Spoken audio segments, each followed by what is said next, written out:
Who am I? Richard Kazimer, media veteran. Why I got in radio is because I'm good with a knife. Contributor in Perth, Australia. Our friend Richard Kazimer in the United States. How are you guys enjoying the 19th century? Is that working out for you? How can you say, I'm not making fun of you as a race, I'm making fun of you as black performers? I think as a country, Americans are as patriotic as the most rabid UK football hooligan. Who am I? Richard S. Kazimer.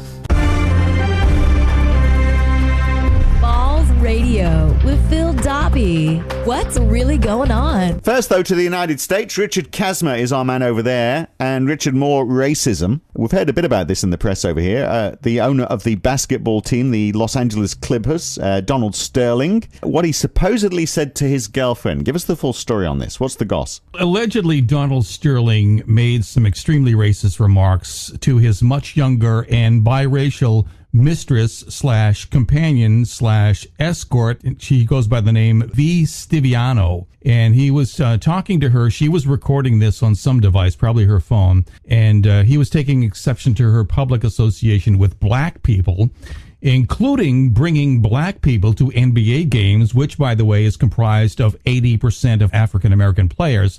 So talk about a disconnect there. Well, as you would imagine, the audio went viral. And Adam Silver, who's the commissioner of the National Basketball Association, immediately issued a $2.5 million fine against Sterling and also banned him for life from any of the NBA events, including those of the team that he owns. And the league is also trying to seek to force him to sell his interest in the team to a non-related party. They want him out of the NBA altogether. Now, as of yesterday, Sterling has said that he is going to legally challenge the action of forcing him to sell the team. There's got to be more to it than this, though. I mean, they must have wanted him out. It must have been. And is she a jilted lover or something? Was she bent on revenge? This is the other thing, is that she goes by many different names, and she's pretty much just a paid escort. I mean, I don't mean to speak disparagingly of the woman, but she has gone by several names. Her lawyer is also denying that she released the audio. They're saying that it was a third party that released this for money. But since the release of that audio, and mind you, too, that Donald Sterling has a history of a racial conflict. One of his former staff members, Elgin Baylor, a huge veteran player of the NBA, sued him for discrimination. He lost the case. Sterling owns a lot of apartment buildings, and he's been sued for discrimination of not renting to African Americans and Latinos. Also, Leon Jenkins, who's the president of the Los Angeles NAACP, the National Association for the Advancement of Colored People, because of what Sterling said and because of the LA chapter of the NAACP, they've taken money from Sterling. Leon Jenkins has resigned his post as of Thursday. So this thing is going on and on and on, but it just shows that racism in America is prevalent even on the corporate level. The right, as you would expect, on the other hand, is saying that this is proof that racism doesn't exist in the United States because we were so quick to jump on this guy with both feet. But this is par for the course for this guy, so we'll see where it goes. But gee, it is a tricky one, isn't it? Because it seems like, and I'm not supporting him in any way, of course, but it seems like a big overreaction, doesn't it? And if you overreact in this way, it's sort of is going to get people's backs up more, and it becomes more of a us against them sort of mentality that it sort of engendered. Adam Silver, the commissioner of the National Basketball Association, who is white, by the way, he has been given a lot of kudos for jumping on this right away. It just shows that the NBA has a zero tolerance for any sort of racial slurs and racial bigotry. So good on his part. The NBA players as a whole have supported Silver's sanctions. Kareem Abdul-Jabbar, who's one of the most renowned basketball players in American history, and also was an assistant coach, or he counseled the LA Clippers for some time. He played for the Los Angeles Lakers. He came out the other day and he applauded the commissioner imposing the sanction, but Jabbar also said that the person who released the tape, quoting now, said they should be sent to prison because this is a violation of this gentleman, as bigoted as he is, his privacy rights. So Jabbar was saying, where does this end? Yeah. But it's out there now and you can't take it back. Yeah, if you send people to prison for racism, then I think the prisons would be rather overcrowded over there and over here. What he was saying now, Phil, he's saying that the person who released the audio Dodo should be sent to prison. Yes, that's what he's saying. No, that's in the public interest. I think it's fair enough. Now, the bungled Oklahoma execution also made the news around the world, I think. Probably because a lot of people are still amazed that a civilized country like the United States still executes people. So, of course, there's a chance it's going to go wrong. Well, the United States is the only remaining Western nation with a death penalty. And this is becoming a recurring theme here in the U.S. The U.S. penal system witnessed another execution of a death row inmate gone awry. The drugs that were used in the lethal injection of convicted murderer Clayton Lockett at an Oklahoma prison this week, they never fully entered his system because the vein that they put the IV drip in had collapsed and it caused the drugs to leak out all over the table. He was covered at the time, so the people didn't notice it for about 21 minutes. When they found that, they halted the execution at 6:56 p.m. Unfortunately, Lockett died from an excruciatingly painful heart attack because of the residual drugs in his system at 7:06. Well, suffice it to say, there's a lot of outcry over there. A lot of the states are reevaluating their use of capital punishment, Oklahoma not being the least of them. And also President Obama came out and acknowledged that there's been significant problems with the application of the death penalty in the U.S., whether it's lethal injection, the gas chamber, or the electric chair. He's now going to discuss that with the Attorney General. So what do you think the tide of public opinion is over there on this? The public opinion is that people are generally in favor of the death penalty. They're just not sure of its application. They think that people who commit heinous crimes should be put to death, but they're just not willing to decide how and when to do it. And that's why you see a lot of states, 32 states in the United States have capital punishment. Very few of them actually do it. Texas is one of the states that does it almost on an hourly basis. They put more people to death on a given day than most states do in a decade. I wonder how you do that. How you can be the person who's actually involved in that process. And I know they do try and sort of remove people as far as possible from it. But if you're the person who's actually pressing a button or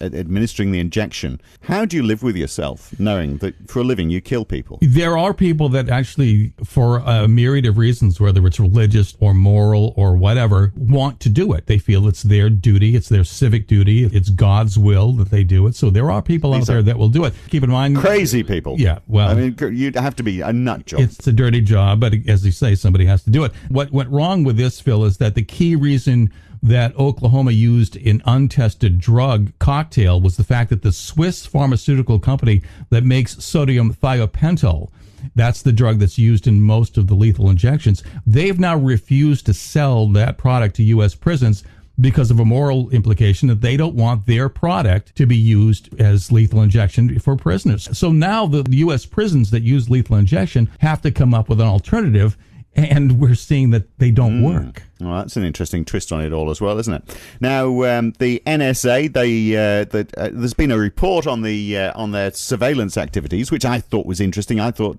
this would be one of those things that would be swept under the carpet, and the NSA told, business as usual, don't worry about it. But it looks like there has been at least some interest from the president on this. Yeah, the White House released an 85-page report this past week recommending that the government agencies extend U.S. privacy protections to residents of other countries, just like we have here, or maybe we don't have here, depending on if you're listening to the National Secrecy Agency. The National Security Agency. It completely ignored the wide-ranging surveillance and data collection programs that the NSA have implemented and have popped up in recent weeks. But it's like the agency never even existed, according to this report. But then again, maybe they don't. So what they've done is, in this report, they want Congress now to pass a national data breach notification law and also provide new warrant protection for stored emails. The Big Data Panel, as they were called, wants Congress to amend the Electronic Communication Privacy Act that requires law enforcement agencies to get court-ordered warrants to search email messages and other web content stored for more than 180 days, instead of obtaining them like you and I would do by having your nerdy nephew hack into the account. So I wonder where this is all going to go, because of course we've had the same thing here as well, where we've supposedly been our secret service has been surveying the Indonesian family, basically first family, and we haven't resolved that. The US has been upsetting people overseas. It seems like there's a lot of stuff they've tried to brush under the carpet, but it's just not going away. Well, you and I have talked about this several times. The NSA comes up pretty much every Balls Radio segment that we do, and I've said before, and I don't mean to be cynical about this, but the agency has no accountability. Now, this 85-page report, if they've never adhered to any laws whatsoever to begin with, and now being chided because they didn't, and then they're left out of the 85-page report, what's to say that they're not going to continue business as usual? They will. So what's going to come about? They'll go through this little dog and pony show, whether or not Congress passes anything. And regardless if they pass any rules, the NSA is going to do whatever the hell it wants. So we're back again where we were before. Well, maybe it's not the NSA we have to worry about. It's the other organization we don't know about yet. That the NSA is just the cover for. Who knows? We don't know what they do. We don't know what else is out there, do we? No. Now, I don't understand blackjack, I have to say, but Ben Affleck clearly does, and he's very good at it. Yes, well, so good that the Hard Rock Casino in Las Vegas apparently thought that he was cheating. They surmised that Ben Affleck was winning not because of his skills, because he was counting cards, which is not really cheating, but it's frowned upon in the gaming industry. And by frowned upon, I mean that if you're caught, the casino owners usually take you out and hit your knuckles with a ball-peen hammer. Well, let me explain what counting cards is. For those cipher-challenged, non-gambling types like myself who have to take off their shoes to figure out what day of the week it is, counting cards is defined as keeping a running tally of all high and low-valued cards as seen by the player. Now, mind you, got to do this in your head.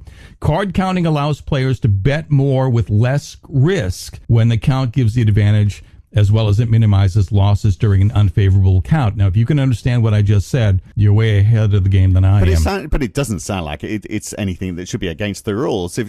Surely it makes sense that you go, well, I'm keeping track of the cards I've seen. I know how many that have been laid down, and I've just got a good memory. What surprises me is Ben Affleck is that smart. Casinos figure that the odds are always in the house's favor, and they'll let you win up to a point, and then they figure that if you're super smart or a savant, then you don't belong there. And then they say, okay, thanks a lot for playing. Now get out and don't come back. And apparently that's what's happened with Ben Affleck. So you're allowed to come and play so long as you're not very good at it or you don't use your brain too much.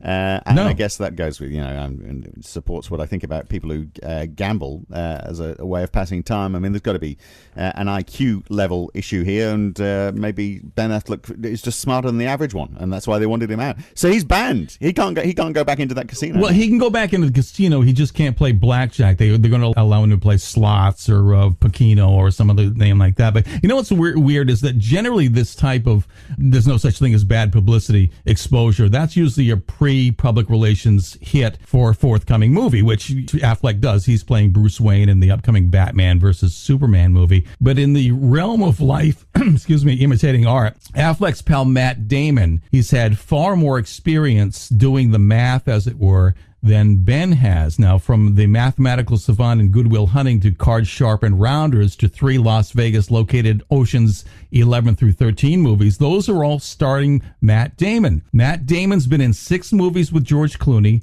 Ben Affleck none. Although Clooney did co-produce Affleck's award-winning movie Argo, but Phil, who's counting? Well, Ben Affleck clearly is. Good to talk. Talk to you again next week. Thanks for your time.